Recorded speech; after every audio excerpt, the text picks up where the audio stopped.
Good evening madam. இங்கேயே வந்துட்டீங்களா? Mister Ravi, நான் ஒண்ணு கேட்டுக்கிறேன். எங்க அப்பாவை பார்க்க நீங்க வராதீங்க. சும்மா சும்மா உங்களையே பார்க்க வந்துட்டு இருந்தா உங்க அப்பா தப்பா நினைக்க மாட்டாரு. என்ன பார்க்க வர சொன்னேன்? இந்த வீட்டு பக்கமே வராதீங்கன்னு தான் சொல்றேன். மிஸ் மாலதி, நீங்க ஏன் என்கிட்ட இவ்வளவு அன்பா பேசுறீங்க?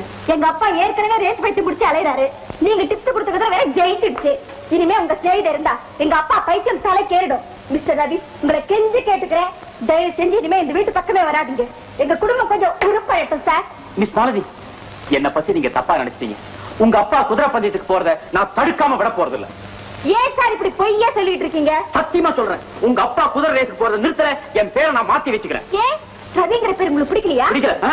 என்ன நீங்க நான் சொல்றத நம்பவே மாட்டேங்கிறீங்களா? அப்பா ரேஸுக்கு போறத நிறுத்தணும் சொல்றீங்களே, அப்புறம் ஏன் கரெக்டா டிப்ஸ் கொடுக்கணும்? என்ன தப்பா நினைக்காதீங்க. எனக்கு சனீஸ்வரன் ஒரு குதிரை இருக்கிறதாவே தெரியாது. நாம 2 பேரும் பேசிட்டு இருக்கும் போது எவனோ குறுக்க பேசினாலே சனீஸ்வரன் திட்டின. அது இப்படி ஆயிடுச்சு. எங்க அப்பா சனீஸ்வரன் திட்டிங்க? ஆமா. நீங்க சொல்றது உண்மையா? எது உங்க அப்பா சனீஸ்வரங்கிறத? ஐயோ அது இல்ல, இப்ப நீங்க சொன்னீங்களே அது உண்மையா? உங்களுக்கு அரிச்சுதானே தெரியுமா? தெரியாது. என்ன தெரிஞ்சுக்கிட்டா அவனை தெரிஞ்சுக்கிட்ட மாதிரி நான் வாயை திறந்தா உண்மை அப்படியே முத்து முத்தா உதும். எங்க அப்பாவுடைய கெட்ட பழக்கத்தை என்னால நிறுத்த முடியல. உங்களால முடியுமான்னு பாப்போம். அதுக்கு நீங்க ஒரு சின்ன ஹெல்ப் செய்யணுமே. உங்க அப்பாவை அடிக்கடி குதிரை ரேஸ் கழிச்சிட்டு போனோம். நான் ஏதாவது கூட்டுத்தமா டிப்ஸ் கொடுப்பேன். அதை கேட்டுட்டு தோத்து போய் பணத்தெல்லாம் கோட்டை விட்டுருவாரு. அப்புறம் ரேஸ் பக்கமே தலை வச்சு படுக்க மாட்டாரு. பாக்கலாம். அதுக்கு நீங்க ஒண்ணு செய்யணுமே. என்ன? இன்னைக்கு உங்க அப்பாவை நீங்களே ரேஸ் கூப்பிடுங்க. ஆமா, நான் கூப்பிட்டா அவருக்கு சந்தேகம் ஏற்படும். நீங்க கூப்பிட்டீங்கன்னா சந்தேகமே வராது. நம்ம காரியமும் சக்சஸ்ஃபுல்லா முடியும். Correct correct. வாங்க போலாம். போலாமே. அப்பா அப்பா அப்பா அப்பா. உங்க அப்பா? நான் தான் அப்பா. என்னப்பா?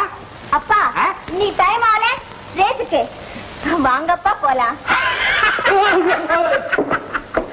ஏமா இன்னைக்கு நீயே ரேஸ் கூப்பிடு, எனக்கு ஆச்சரியமா இருக்குது. இதுல என்னப்பா ஆச்சரியம் இருக்கு? எப்படி இருந்தாலும் நீங்க ரேஸுக்கு போக தான் போறீங்க. நானாவே கூப்பிடுறேன். அப்பா, நான் கார் எடுக்கிறேன், நீங்க வந்துடுங்க. ஓ வேலையா சார்? முடியாது. நீங்கள எப்படி மாலதியே மாத்தி புட்டிய வேற எவனை மாத்த மாட்டேன். ஆமா, எவனே ஒருத்தனை முட்டாளாக்க போறேன்னு சொன்னியே, அவன் நிச்சயம் முட்டாளாயிடுவான். நீங்களே ஒத்துக்கிறீங்களா சார்? அந்த முரணமே என்கிட்ட வந்து இதை ஒத்துக்கிற மாதிரி இருக்கு சார். எனக்கு ரொம்ப சந்தோஷம் சார். போலாமா? டிஃபன் இந்த வீட்டுல டிஃபன் நல்லா இருக்காது. ரேஸ் கோர்ட்ல போய் சாப்பிடுவோம். குதிரை எல்லாம் ஞாபகம் இருக்கா? சரியா சொல்லுன்னா மூஞ்சில